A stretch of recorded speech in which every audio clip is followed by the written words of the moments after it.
કાલોલ તાલુકાના બાકરોલ ગામ નજીક હરસિદ્ધિમાનું મંદિર આવેલું છે। ત્યાં કરણ નદી ઉપર છેલ્લા 2-3 મહિનાથી ઓવરબ્રિજનું કામગીરી ચાલી રહી હતી અને આજે સવારે પણ કામગીરી ચાલતી હતી।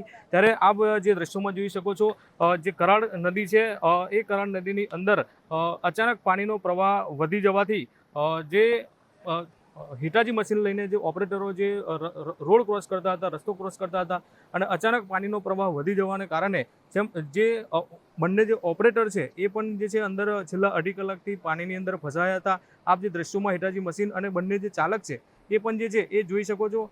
અને આ ઘટનાની જાણ સ્થાનિક પ્રશાસનને થતાં હાલ જે છે એ જે સ્થાનિક પ્રશાસનની જે ટીમ છે એ ટીમ પણ જે છે અહીં પહોંચી છે અને ટીમની સાથે સાથે કાલોલ મામલતદાર, કાલોલ તાલુકા પંચાયત પ્રમુખ અને હાલોલ અને કાલોલની ફાયર ફાઇટરની ટીમ છે એ પણ જે છે એ ઘટના સ્થળે પહોંચી છે અને હાલ જે છે એ બંને જે ચાલકો જે છે ફસાયા છે।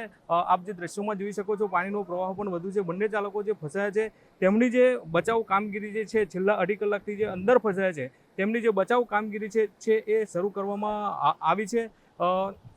જે દ્રશ્યોમાં જે જોઈ શકો છો એ બંને ચાલકો છે એ પણ જે છે એ છેલ્લા 2.5 કલાકથી ફસાયા છે અને હાલ જે છે એ હાલોલ કાલોલની ફાયર ફાઇટરની ટીમ અને સ્થાનિક પ્રશાસન પહોંચ્યું છે અને એમની બચાવ કામગીરી જે છે એ શરૂ કરવામાં આવી છે। અત્યારે જ ન્યૂઝરૂમ ગુજરાતની યુટ્યુબ ચેનલને સબસ્ક્રાઇબ કરો અને ઇન્સ્ટાગ્રામ અને ફેસબુક પર ફોલો કરો।